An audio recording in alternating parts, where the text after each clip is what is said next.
welcome you again. This is In Focus, and once again it's time for our twice-weekly In Focus health update, and we're joined now in the studio by health reporter Linord Moudou. Hi, Linord. Hello, Dimiaki. So you're going to tell us about a great woman who's been given a well-deserved award. Absolutely. From Kenya. In Kenya.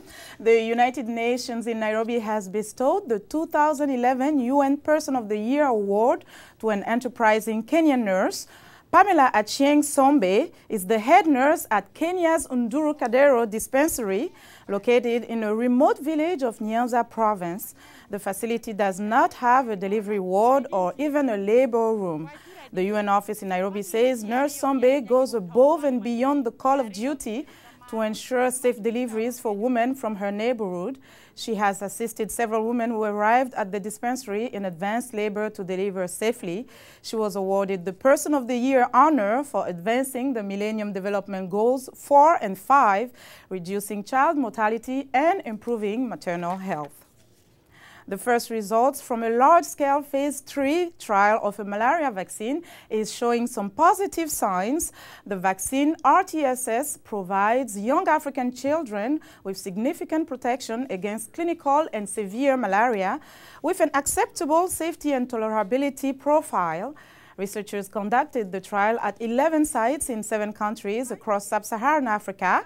It showed that 3 doses of RTSS reduced the risk of children experiencing clinical malaria by 56% and severe malaria by 47%.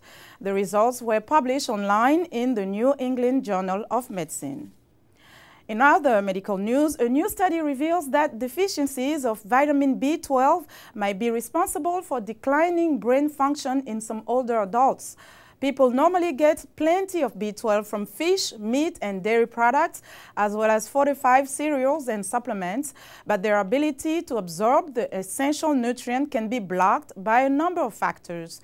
Voice of America's Vidushi Sinha reports.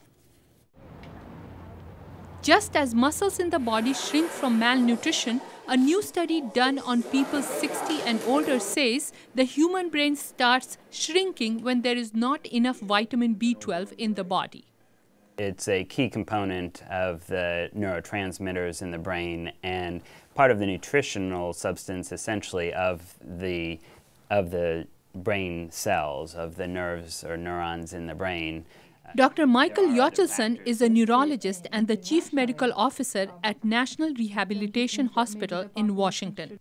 He says the link between vitamin B12 deficiencies and loss of brain volume is important to know about because the vitamin plays such a critical role in cognition. Dr. Martha Claire Morris is one of the authors of the study. She spoke to us via Skype. And we found that evidence of B12 deficiency was associated with smaller brain volume and with increased white matter hyperintensities on the brain images.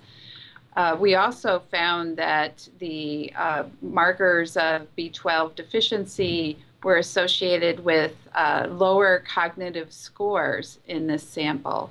Fish, meat, dairy products, and foods rich in protein are good sources of vitamin B12.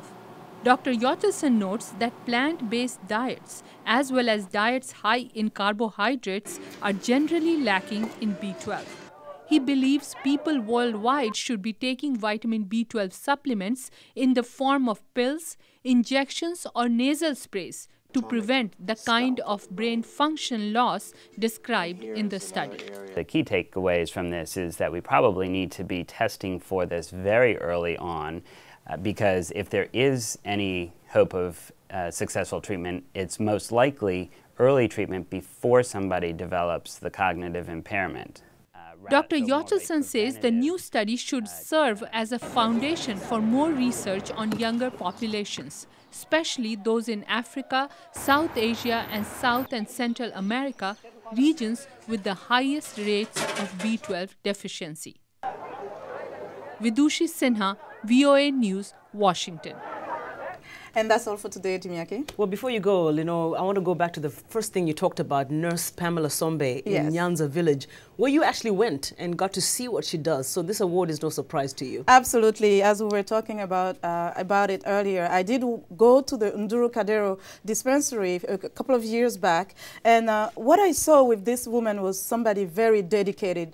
I mean, this dispensary has almost nothing, but she was really going out of her way to make sure that her patients were really getting the care they could need under the circumstances. And this really touched me, and I was not surprised when I heard that she got this award. What took you there?